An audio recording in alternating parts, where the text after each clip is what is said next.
The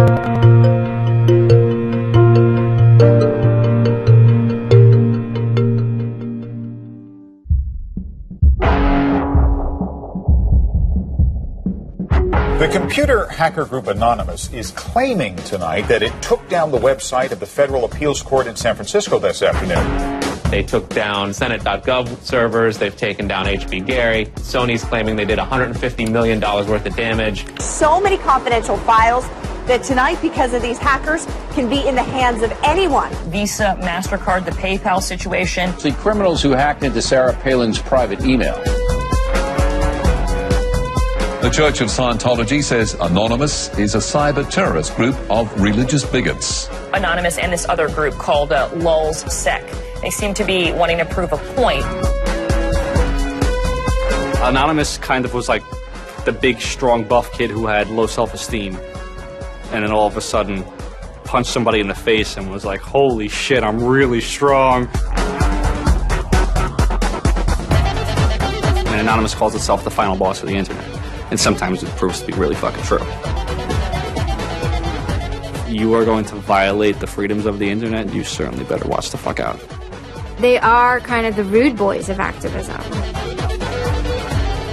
There's a real rough edge to them, which I think also is one reason why they garner so much love and hate from people, too. They represent a certain sort of chaotic freedom. Individual, young, nameless, faceless folks are having geopolitical impact. I mean, it's both exhilarating to realize that and terrifying to realize that. It kind of depends on how that power is wielded. We are legion. Please do not forget. Expect us.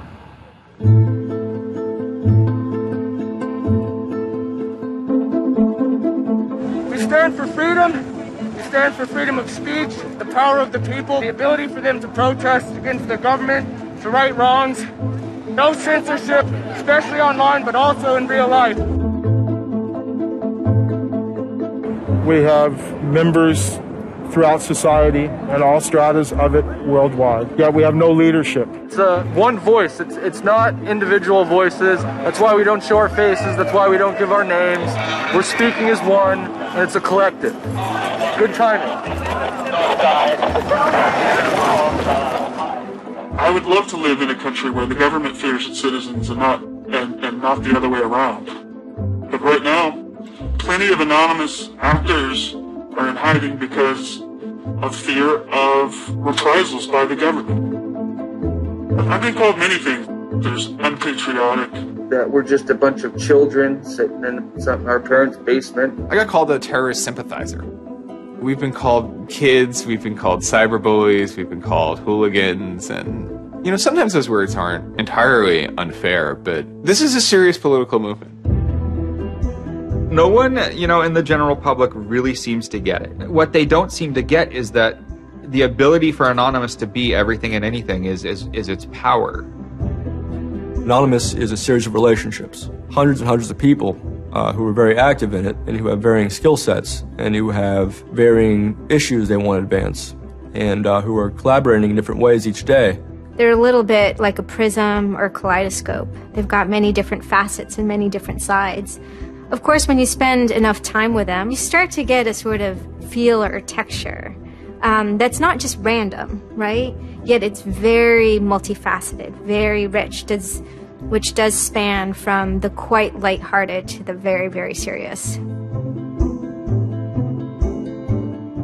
Bob Dylan had a line in a song just saying, to live outside the law, you must be honest.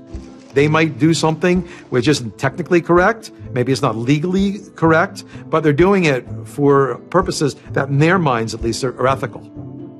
People who know what they're doing, who share an ethos, who have a commitment to exposing and humiliating the man, who have a very low tolerance of lies and what they perceive as evil on the part of overweening power structures.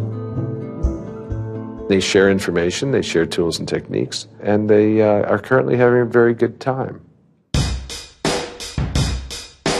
The hacker culture, as we know it, really sprang from one place. It was MIT, and it was specifically the people in the Model Railroad Club, the Tech Model Railroad Club.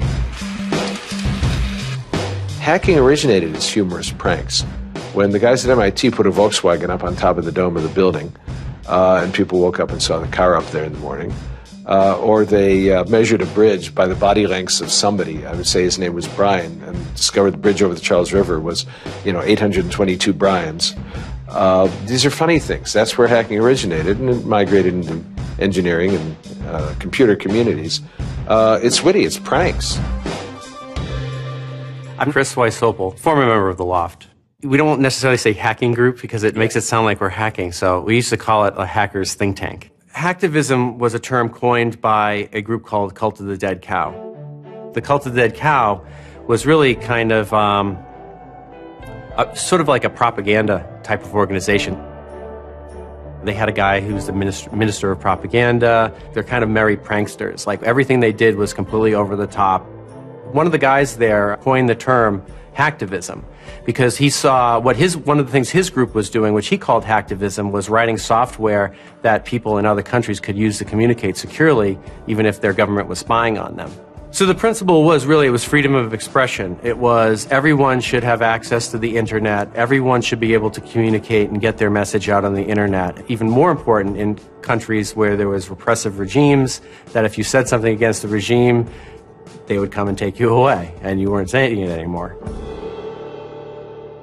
Just like in traditional activism, it spans the full gamut from sit-ins or pickets to actually spiking trees and pouring sand in the engines of construction vehicles. I mean, there's real sabotage. The same thing does all fall under the hacktivism label. There is a spectrum. There's sometimes a strong anarchist flavor to it as well. It's resistance to authority and those who would impose groupthink and group behavior on people, which was rightly perceived to be a consequence of the digital revolution as it was used by people in power to do hacking on behalf of righteousness and to redress the grievances of the world. Lance lowered Don Quixote on his horse, nag though she was, flying at the windmills of modern life. Anonymous grew out of what's known as 4chan. And essentially this is just a website where people can upload images and you don't actually give your name. It's just sort of anonymous. When you look at 4chan, you're often surprised because it looks like a site from like 1995 or something. The idea is very simple. You post a comment and you post a picture. And you can post under your name or anonymously. And it's separated into boards about particular topics. So there's topic on anime, there's topic on weaponry. There's like a 4chan board for origami, and you just upload interesting pictures of origami. And then there was a group called the B board, which essentially was for like anything goes. The first time anybody goes on B, it's kind of an instant revulsion. Because there's never a time that you go on there where you don't see something horrible. That instantly puts off a lot of people. The idea is post something that can never be unseen. Half of the posts on B are there specifically to make people not want to come back to B. It's what you get when people are allowed to express themselves with absolutely no restriction whatsoever.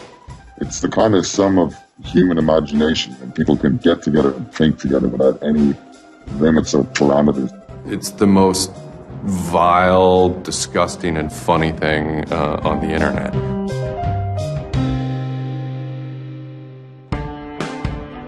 One of the important things about 4chan is to have a thread that really explodes and lasts for a long time.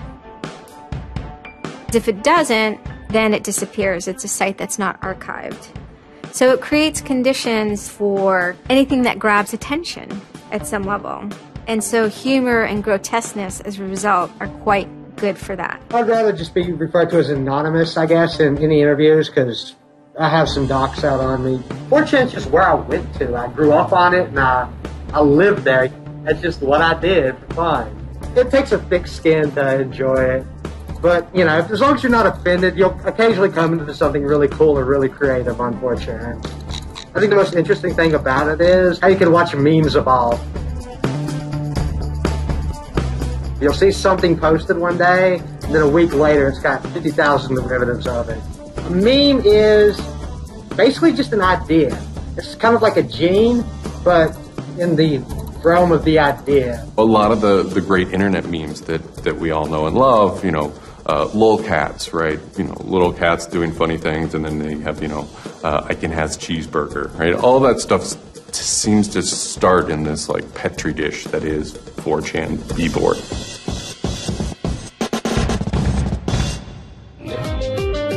Say it publicly and you're insane. Chocolate rain. Name any meme from the last about 6 years, and I'll bet you either in its first posting ever was on 4chan, or at least one of its earliest revisions that became what it was on 4chan. I can see the food situation is so we'll be on our way. It's basically the best breeding ground for internet culture, as far as I'm concerned. With your neighborhood insurance rates, chocolate rain. 4chan is also very known for acts of trolling. Trolling is a fucking art. Trolling is getting the person you're talking to get as pissed off as they possibly can, and for no reason except for your own enjoyment. Maybe you're trying to illustrate a point, but it's mostly for your own enjoyment. For them, it's funny that like people think the internet is serious business, and if people think the internet is serious business, it's a troll's job to make their life terrible. The idea of anonymous came initially as a joke. I mean, somebody suggested that, what if the whole site, what if 4chan, what if B was just one person? And what if that's just one guy called Anonymous sitting somewhere, and you're just reading all these posts by one guy? And it kind of looked like that from the outsider's perspective. I mean, there's no way to tell the difference. It might as well be one guy. Fox News did a very famous segment about it. They call themselves anonymous. They are hackers on steroids, treating the web like a real-life video game, sacking websites, invading MySpace accounts, disrupting innocent people's lives. And if you fight back, watch out. Destroy. Die. Attack. Threats from a gang of computer hackers calling themselves Anonymous. I've had 7 different passwords and they've got them all so far. Anonymous hacked his site and plastered it with gay sex pictures. His girlfriend left him. She thought that I was cheating on her with guys. As long as I can think back, Anonymous have done some pretty off-color things in the name of getting cheap laughs, But, I mean, that's part of the culture. They get what they call lulz. Lulz is a corruption of LOL, which stands for laugh out loud. Anonymous gets big lulz from pulling random pranks. For example, messing with online children's games like Habbo Hotel. Habbo Hotel was this online community where you had an avatar and you walked around and talked to other people. It was kind of like an early version of, World of Warcraft or Second Life or any of those virtual worlds. What the people on B did was invade Habbo Hotel, created, thousands of avatars. They all had this one uniform of a black guy with a big afro wearing a black suit. And so there would be thousands of these people, black guys, black suit, huge afro, walking around this world, and they would do things like form a swastika out of themselves. And I think that was a real landmark because it was when they were able to see that, they can use their numbers to do something really interesting and really disruptive. So we blocked the entrance to their pool, and that just pissed them off so fucking much. It was fucking beautiful. That was fucking just wonderful. Wonderful times. Those kids love that pool. They love the shit out of their pool. The goal was actually to offend everyone, simply because the idea that we could offend you by drawing a little shape on the screen was stupid to the people involved in it. They were like, really? You're going to get that mad over us just drawing this on the screen? Wow. Well, you need to refocus a little on life because this should not be upsetting you that much. All these different organizations online, whether it's 4chan or just any website, there's typically a community aspect to it. This is where people have their social relationships. This is where their friends are. This is where they have a creative outlet. And so all those aspects are going into groups like Anonymous, where people feel like they're part of a bigger thing and they're able to express themselves within that group. There were certain words, certain phrases, certain ways people respond to things, certain images that were posted that created a pattern, and that pattern was, I guess, the origin of what is now Anonymous. It's like Freemasons with a sense of humor, in so much as they have this common symbology, and one of their chief joys, which is kind of wrapped up in power and secrecy, was the fact that they could recognize each other by referencing these symbols, referencing these phrases. Over 9,000. It's over 9,000! I lost my iPod. Mudkips, anything involving mudkips. So you have this weird sort of international culture developing with people, across the world, wherever they may be. In late 06 and, into early 07, there's a bit of a sea change where instead of just posting a bunch of content or randomly saying we're going to go over to some website and post a bunch of dirty comments against someone, it becomes a little more organized. Welcome to the Hal Turner Show. They went after a guy named Hal Turner. I am being discriminated against because I'm white. Hal Turner was a neo-Nazi who was, big online and had a podcast. I think that the 14th Amendment was not ratified properly, and I think, therefore, it is still okay to have Negroes as slaves in America. The first time I heard about Hal Turner is he was knocking somebody on 4chan. There's a million neo-Nazis out there.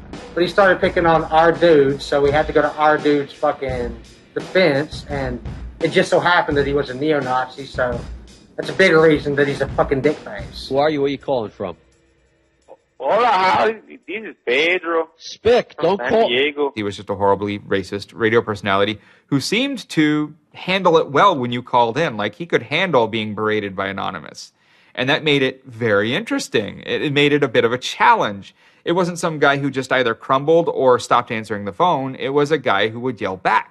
Hal Turner wasn't the first, actual person that, Anonymous had caused trouble for, but the circumstances ended up being significant. They DDoS'd his website, stuff like that, costing him thousands of dollars, bandwidth fees. Denial of service has been around for a long, long time. The equivalent of if you, for some reason wanted to disrupt a bus service, right? You can hire 1,000 extras to all go and line up at the bus station, right, and get on the bus. And so then anyone who was really trying to get on the bus couldn't do it, right? It's as simple as that. When you stop trying to visit, website goes back up, no permanent damage. We DDoSed him, and then we kind of trolled him in real life. We sent countless pizzas to his house. We signed him up for escorts on Craigslist. We sent a bunch of pallets of industrial materials to his house, which he ultimately had to foot the bill for. And basically, we destroyed his ability to pay for his radio show, and that took him off the internet. And then they ended up getting some real hackers to help them out. This wasn't sort of pranks. They actually were able to get into Hal Turner's private servers and his mail servers and find some interesting emails that he was serving as an FBI informant, which if you're a right-wing neo-Nazi is not a good thing to be. And obviously him being an FBI informant and also his reaction, his sort of douchebaggy reaction to the raids, damaged his credibility within the white nationalist scene, which is a shame. Hal Turner's gone. He's been prosecuted by the feds for threatening judges. What follows is a period of confusion and anger in which, the original Anonymous people, the sort who want to keep Anonymous as this nihilist little, ridiculous group, are upset that now, that the most terrible thing on the internet is now becoming a force for good all of a sudden. I'm Mike Vitale, and my handle is Seth Dude. Now, this is January 2008. Anonymous is strong now. We're not a little dinky fucking group anymore. This is millions of people worldwide, and we're watching. And then Scientology stepped in with a big target on its chest. A video came out of Tom Cruise. It was supposed to be an internal Scientology video, talking about secrets of Scientology. Being a Scientologist, when you drive past an accident, it's not like anyone else. As you drive past, you know you have to do something about it because you know you're the only one that can really help. It talks about you're the only one who can stop, bad things from happening. And so this is kind of widely mocked online. It circulated like wildfire. Instantly, the Scientologists post a DMCA, Digital Millennium Copyright Act. And this is a way that if you own content, you can go to video sites, upload sites, and have your content pulled when someone uploads it illegally. So Scientology's always at odds with the internet, always trying to legally bully people out of fucking them over on the internet. They always did that. And then here they are trying again, but you know what? Anonymous saw that and they said, oh, you guys just fucked around badly. Like, you're trying to censor our internet. Are you trying to take a joke away from Anonymous? Like, you don't do that. A few Anons, a few people on 4chan posted, hey, we should grab that video and post it on a few other sites. What followed was, this is a term called the Barbra Streisand effect. And this video, as they're attempting to suppress it, went everywhere. Like, everywhere you look on the internet, you were gonna stumble upon this video. Actually, Gawker, the site that I worked for, was, I think, the first one to put it on the website, and we got in a huge legal battle with Scientology, who wanted us to take it down.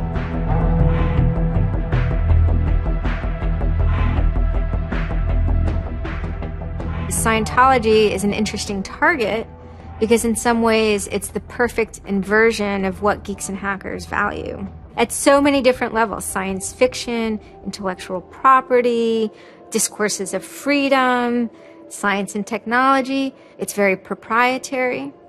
It's closed. And so in some ways, if you had something like a cultural inversion machine and you stuck geeks and hackers in there, you get something that looks a lot like Scientology.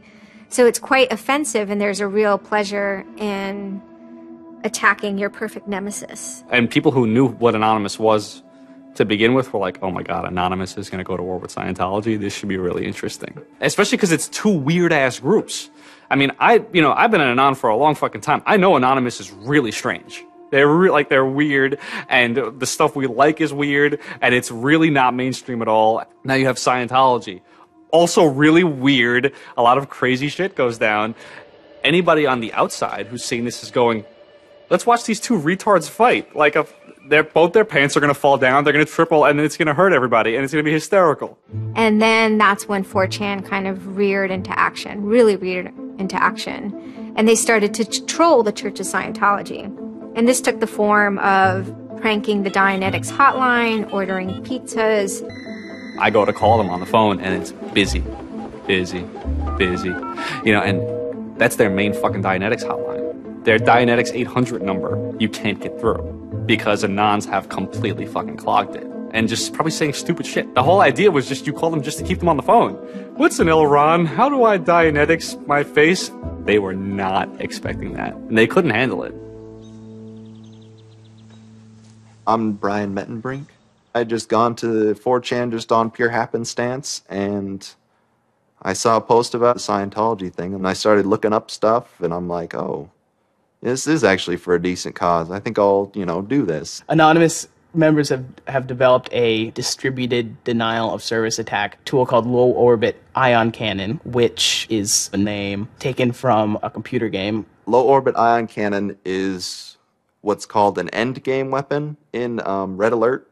All you had to do was literally follow instructions, step by step.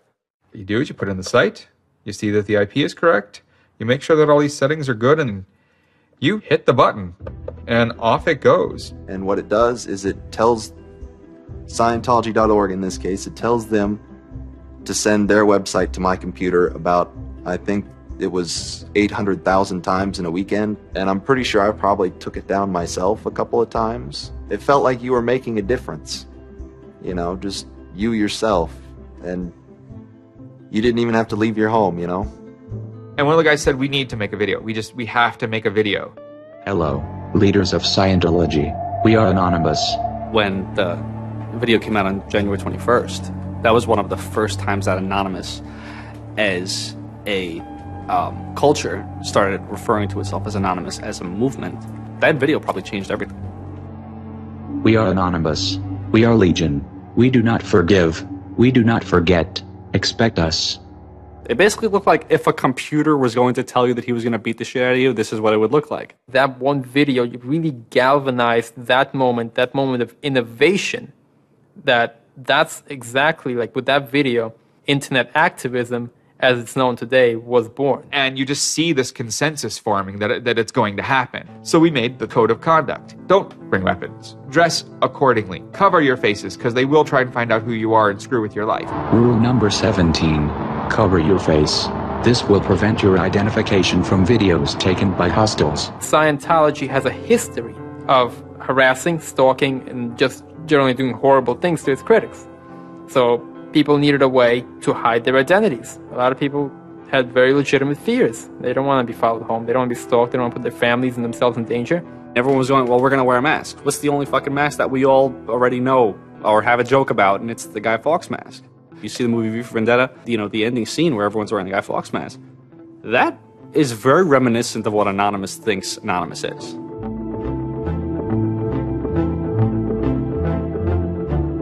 We wanted to represent anonymity in some way when it moved into real life. I think that the Guy Fawkes mask was one of the most natural things to happen. It is the idea that none of us are as cruel as all of us. You have this massive crowd of people who are anonymous that is going to fight against a bigger thing and win. Even after watching the video, it's like, yeah, this is great, but who's actually going to do it? Who's gonna step up? Are people actually gonna get out of their house? And I guess we were really affected by the stereotype of that whole community, they're being internet nerds, that too afraid to leave their mom's basements. No one thought that they were gonna come out. This is me on the way there. I haven't slept. I'm very fucking tired. And I remember going to the park that day, and it's really fucking early in the morning, which I thought was a bad idea. And I'm smoking a cigarette, and I'm looking around like, where the fuck is everybody? There's nobody here. So here I am, sitting in Bryant Park, waiting for the other announce to show up. I remember thinking like, oh fuck, like, am I gonna be the only one in the park? Am I gonna walk to Scientology with fucking 6 or 7 people? Which totally defeats the entire purpose of this, because now they could single me out, you know? Then I get up and I start walking around, and I see there's a lot of green balloons over there for some reason. On the other side of the park, there was like fucking 200 people. There was Guy Fawkes masks everywhere, and I'm like, holy shit, this is huge. There's a fucking lot of us. That's pretty good. I had no idea how many anons there were until we started moving. And it just fucking got bigger. I remember walking through Times Square, and everybody in Times Square was an anon. Like, and you know, this is like a fucking 1,000-person per like fucking minute foot traffic area, and everywhere I'm looking, I'm seeing fucking anon symbols. It was fucking wild. It was really wild.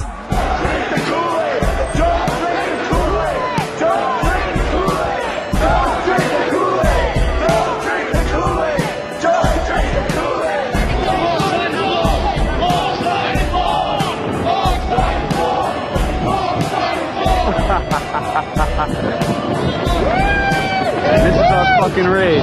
Hell yeah! So we start getting numbers in. And Sydney. We're thinking that it's going to be 50 people. And before 10 a.m., before even time, there's already 50 people there. And there's still streams of people walking down the streets. A couple hours into it, you know, because I didn't go to bed until 1 in the morning, you know. You're looking at Sydney as, wow, there's 250 people in Sydney. The cops are estimating higher than that for their reports. What just happened? Adelaide, Perth, and Melbourne happened. And, you know, over 200 at each of them. We nearly broke 1,000 leaving Australia. Now, the next protest was Tel Aviv, which had actually gotten its first Scientology building right before this.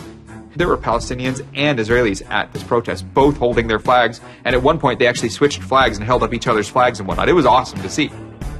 I call our guy in London, Britanon, and I say, hey, what's going on there? And he's like, did you just get out of bed? I said, yeah, I haven't even turned on the computer. I just figured I'd call you. And he said, we've got 600 people, and the cops are really, really mad at me. All the major cities were having hundreds of people come out. It was massive. Clearwater had like 300 people. I don't think anyone beat out LA. I think LA had over 1,000 people. We are Legion! We are Legion! The thing that happened was something completely different, and hundreds of people from every city just swarmed the streets. It was kind of overwhelming, a little even scary, but scary in a good way. Soon, we're at around the 10,000 mark, and we were joking the whole time, over 9,000, one of those memes. It was too surreal. It was not believable. You go by what name? We are anonymous. It was very empowering, especially after people saw the thousands of people showing up. This was it. We owned the world at that point. We all met each other. The idea of an anon is you're fucking alone until you get to 4chan, and then these people all think like you, and all of a sudden you're not alone. You are with fucking 500 others, they all know the same jokes as you. They all clearly have similar interests as you. Here's your culture. You meet your own people finally. It's perhaps a little surprising. It's not just preteens or teenagers. There's a far more even mix of males and females than you would imagine otherwise. And there were a lot of these so-called guys who weren't socially good. They were very awkward. They still lived at home at 23, half of them virgins. And I'll tell you, the amount of those people who got laid from these protests happening is in the thousands that would not have for years probably. That's why those protests were so important. It was a chance to finally meet other people that were previously anonymous and unknown, and hence it was the moment of the end of their anonymity. Scientology, they kind of fought back, so to speak. They posted stuff online. While claiming they are peaceful, in less than 3 weeks, anonymous members made or encouraged 8,139 harassing or threatening phone calls, 3.6 million malicious emails, 141 million hits against church websites, 10 acts of vandalism, 22 bomb threats, and 8 death threats against members and officials of the Church of Scientology. They wanted to find me. They did. They hired PIs. They started taking pictures of us, threatening to sue us. I did the whole low orbit ion cannon stuff, and then I pretty much just went about my life after that for, I think it's 6 months, and then the FBI showed up here at my parents' house. 2 men got out of the car and took Flashed their jackets off and laid their guns on the front seat and came up to ask us if Brian was home and explained that they were the FBI and they were looking for Brian, and I've never been so scared. I did the second most damage is what Scientology said. I sent the second most out of everybody. So I got the maximum for my category, which was 1 year in prison and 1 year supervised release. I think, the way I feel is for what I did was one of the most, lopsided punishments I've ever, read about or heard of. Yeah, I think it's ridiculous, especially the year supervised release where I can't touch a computer for a year. I'm not sure what that's supposed to solve, except make my life difficult. So that computer behind me back there, I could go back to prison if I went over and touched it. I'm very proud of what he did. He stood up for what he believed in. I never would even dream of hurting anybody, It's just not me.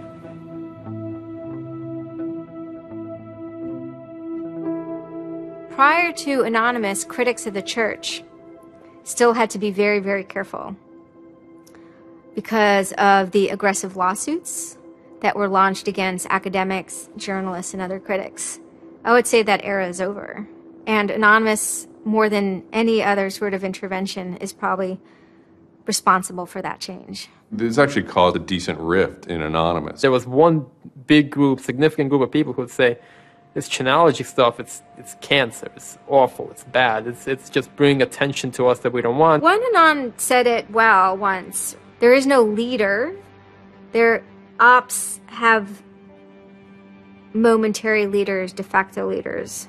Almost through meritocracy, there's more respected or more persistent participants. Some people participate in a single operation and are never heard from again. It might even be a housewife who just, agrees with that political statement or that protest. I like to describe this with the picture of a bird swarm. Everybody's flying very, very quiet. Suddenly, one bird flies into the other direction and the mass fly into the same direction, following that person. It's totally okay to say, I'm sorry, I don't take part. When chronology was running full force, it was like a kid stretching for the first time and actually seeing the real power. If you had asked me all throughout 2008 and most of 2009, is the politics of Anonymous always going to be sutured and hinged to the Church of Scientology? I would have said yes. And it became unsutured, unhinged, when a different political wing was born in 2010.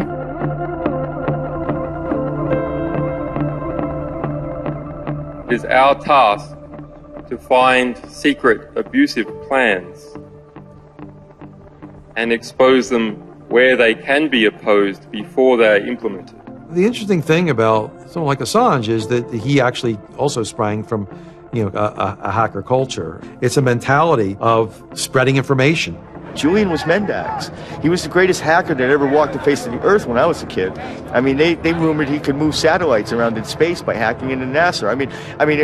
Maybe it never happened, but it was a myth that kept young kids like me wanting to plug a computer into a modem and see if I can move some satellites around. WikiLeaks is an instantiation of the hacker ethos. Truth wants to be free, and we want to liberate it. WikiLeaks released a huge trove of diplomatic cables. There was a lot of controversy from every quarter of society. The WikiLeaks website released nearly 400,000 secret U.S. files on the Iraq War late today. It was the largest leak of classified U.S. files in history. There was one particular moment that really sparked the fire, and this was when PayPal, MasterCard, and Amazon pulled services for WikiLeaks. So all of a sudden, there's no way to actually process donations to WikiLeaks. And then people went and found neo-Nazi groups. Visa and MasterCard were perfectly fine with you being able to PayPal, being able to make donations to them. But WikiLeaks, no. I think WikiLeaks is doing a good thing. It's just a total hypocrisy. They got their little fucking banking mafia to fuck, WikiLeaks over. People were incredibly angry. There was a real sense of rage. Anonymous DOSed PayPal. They were pissed. The numbers of participants were massive. And they managed over the course of a couple of days to disable the websites of MasterCard and PayPal. It was beautiful. Because what you had is people finally stood up for something.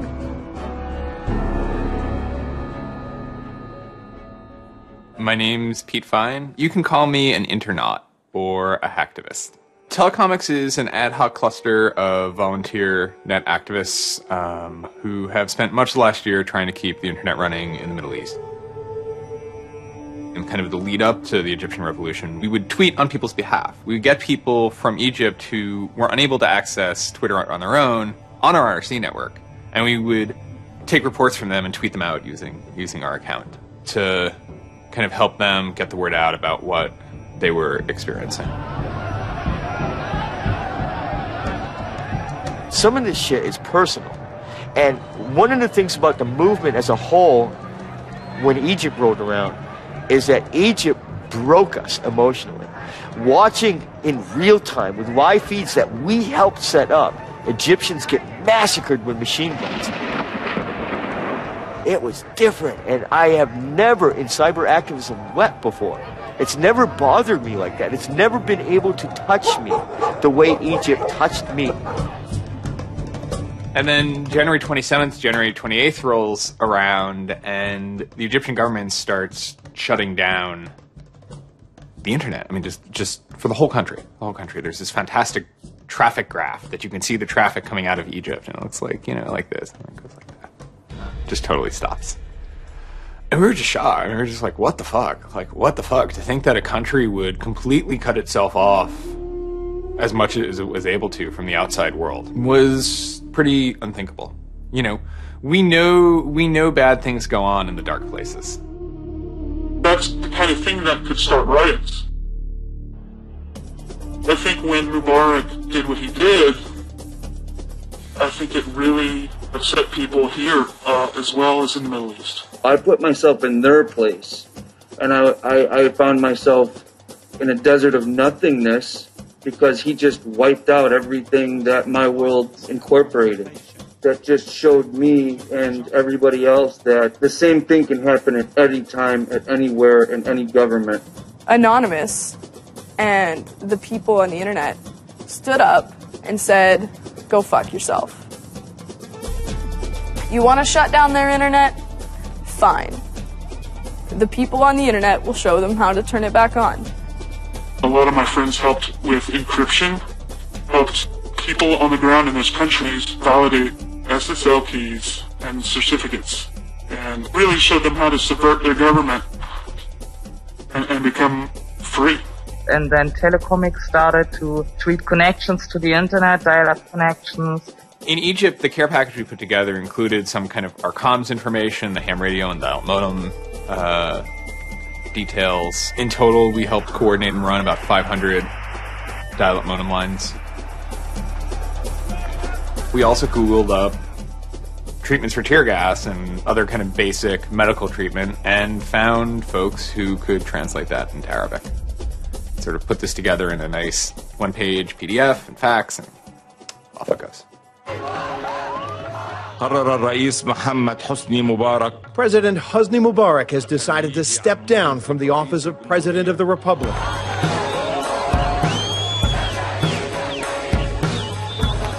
When Mubarak left, it was a hell yeah moment. People can rise up. People can make a change. And I think for a lot of people in America, it was the first time they had seen people rise up and take down their government and say, we're sick of this shit. We're sick of the oppression. We're sick of living as slaves to your power. We had Egyptians come thank us as we're doing this stuff, and I said to them, like, look, you guys just get our back if stuff goes down here. It's a revolution that was facilitated by the internet, by Facebook, and by Twitter. Not caused by it. I mean, 50 years of dictatorship has caused the Arab Spring. But the internet has certainly been helping. Although it was awesome and it was one part we were fighting for me it was quite clear that it's not the end of the story. That it's not suddenly changing into rainbows and nine cats or whatever, but that we now have to watch even more. Suddenly on February 5th, Financial Times article comes out that we all see. And it's quoting this guy named Aaron Barr, who's the CEO of HP Gary Federal, which is an intelligence contractor. And Aaron Barr is telling his Financial Times journalist, Joseph Min, that he's been secretly monitoring the Anonops server where all this is going on, and has done so for several weeks, and using his own custom brand of information operations techniques, has managed to identify the alleged leadership of Anonymous, including 25, quote, lieutenants, unquote, some sort. We have to see this document. Everyone wants to know. We don't need to destroy him. We don't need to destroy his company. So they get it. It was unbelievably easy to get into that network. Now, to put that in hacker terms, Anonymous is a hornet's nest. And Barr said, I'm going to stick my penis in that thing. The HB Gary hack brought about 70,000 emails. Probably the most important ones had to do with a proposal that HB Gary had already formulated. It was packaged up as a nice PowerPoint presentation. Kind of act as privatized agent provocateurs, where they were going to discredit WikiLeaks.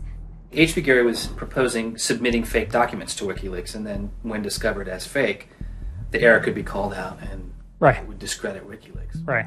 So there's a lot of like specifics that I can't talk about. So let me try to answer that though in a general sense. Well, first of all, it's probably no surprise to anybody. I'm not a big fan of WikiLeaks. I think that the broad purpose of trying to get as much information, proprietary or classified information for the government, expose that, is an extremely destructive and dangerous purpose.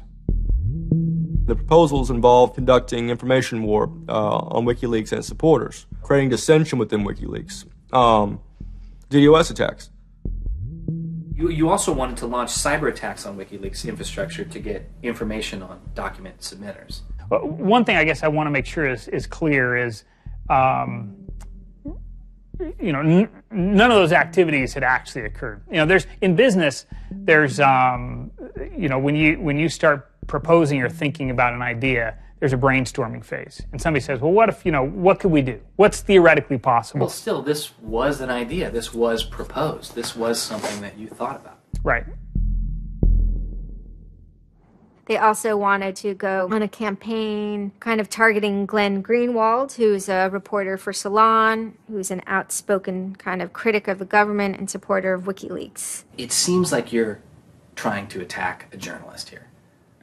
Yeah, and I don't want to talk too much more about Glenn Greenwald, but other than, what I previously said is, there was never an intent to attack journalists, not on my part. I guess I should say, I should generalize that and to say that, I would never just outwardly attack a journalist, other than if I felt that there was a journalist in my mind that was acting unethically,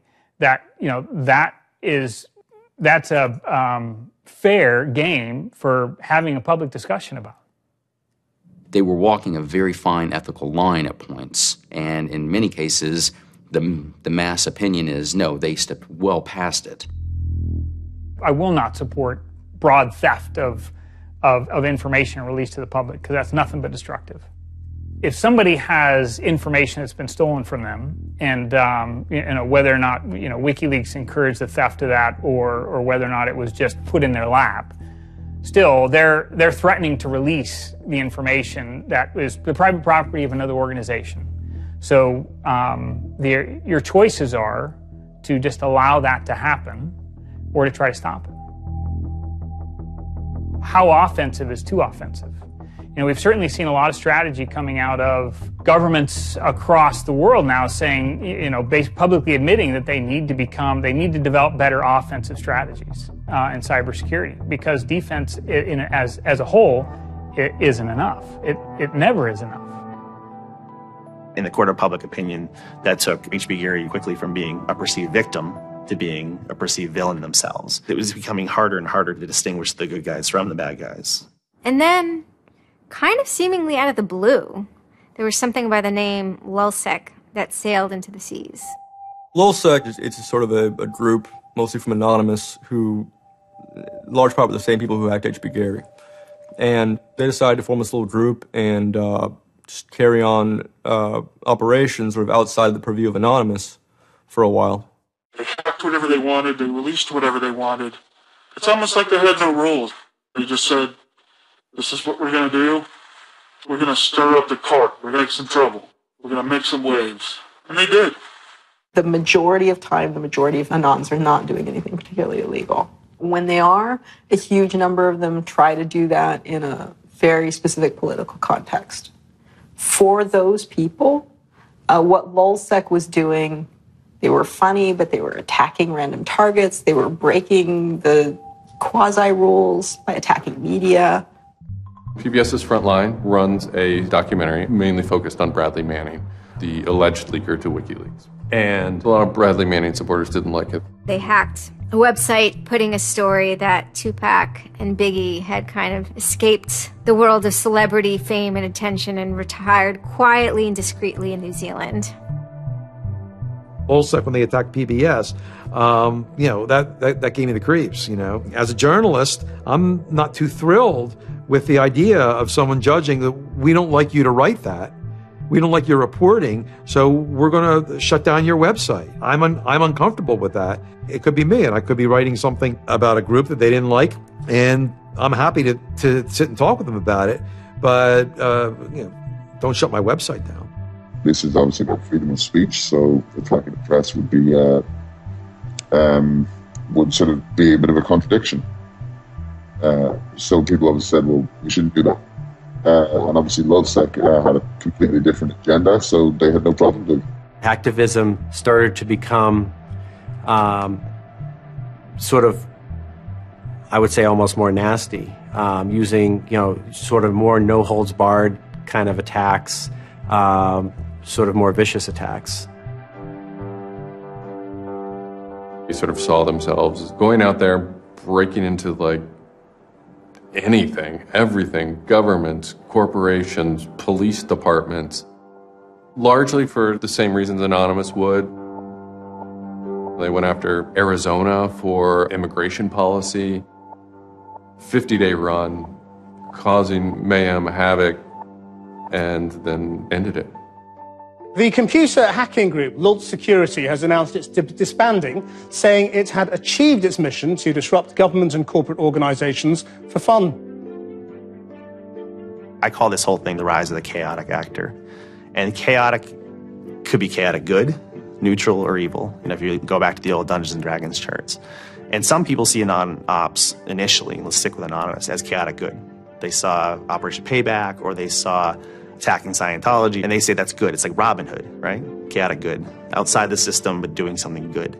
Other people saw Anon as chaotic evil, like the Joker. They just want to see the world burn and doing potentially irreparable damage. And the truth is, yes, it's the entire column of chaotic. I'm actually a little less concerned about some of the things LulzSec's done and more concerned about the next generation of LulzSec, the next turn of the crank of who takes it further or is more aggressive. Whoever fights monsters, should see to it they don't themselves become one. Really, as powerful as they seem to be, LulzSec and Anonymous are really small potatoes compared to the bigger operations that are going on that we don't hear about, maybe operations funded by government.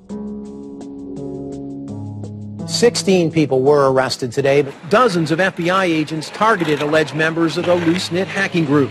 Armed with search warrants, agents hit 6 homes in New York, along with locations across the country. The people arrested yesterday were suspected of attacking PayPal's website after the company shut off payments to WikiLeaks. Defenders of the hackers say they're merely engaged in civil protest, but FBI officials worry the disruptive cyber attacks could move in a more dangerous direction. So the FBI shows up at 6 in the morning, and it was really obnoxious. And I remember being frustrated and angry because there was nothing that I had done that would have justified an FBI search warrant. They came and guns blazing and all this other good stuff, busted down the door. I immediately just dropped down on the floor, 180, didn't want nothing. I wasn't trying to fight nobody. Even if you accept what the government is saying is true, what is important is that people are participating in the process. It is very much the process. It is sitting in a counter in Selma, Alabama, 500 Freedom Riders refusing to allow people to go and sit in at a segregated lunch counter. They write books about that stuff. It is demonstrating in a street corner saying no to a war. It's just a different, it's just a different vehicle. It's the same result. There's always going to be legal consequence when you decide to break the law. That comes with the territory. And it would be naive not to expect that. The question is whether the punishment will be proportional to the crime. And I suspect it might not be. People will be watching very closely to see how these cases proceed, on what grounds, and whether there's any room during the trials to think, especially of the denial of service attacks, as a legitimate form of protest.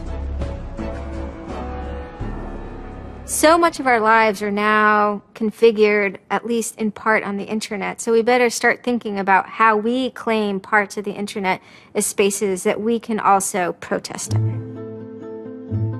There is a certain online culture that believes in certain values, like freedom of expression. They're against corruption. They're against governments controlling their citizens. And when they see those values harmed in some way by some organization, the hacktivists strike back. I don't think this whole issue is a technical hacking thing. This is more about human philosophy and psychology.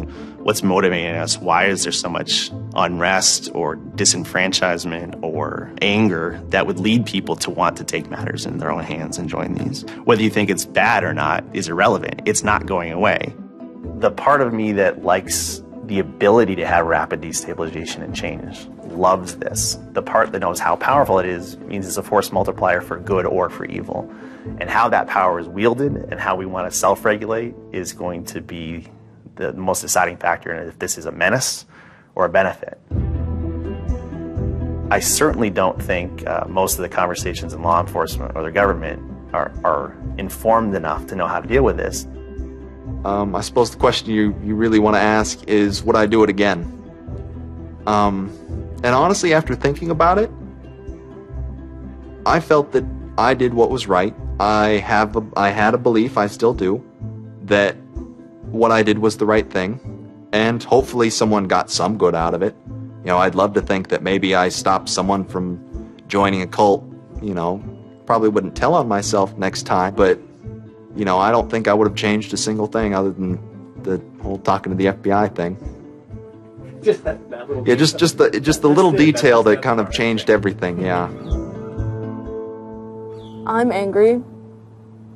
Occasionally I have small breakdown moments of terror.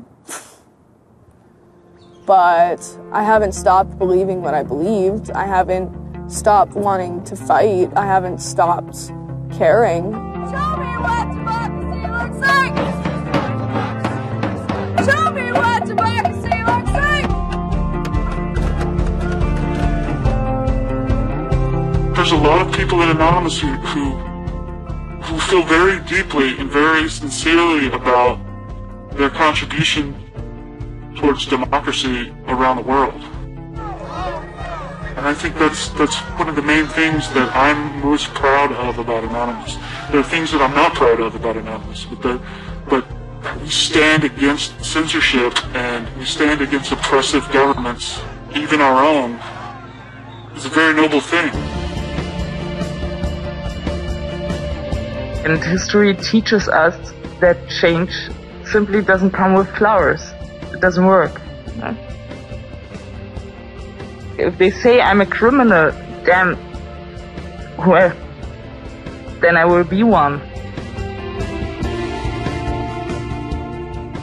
I don't care if you're a Democrat or a Republican or an independent or if you like Ron Paul or if you worship pigeons or Scientology or if you're Catholic or atheist or Methodist. I don't care about that.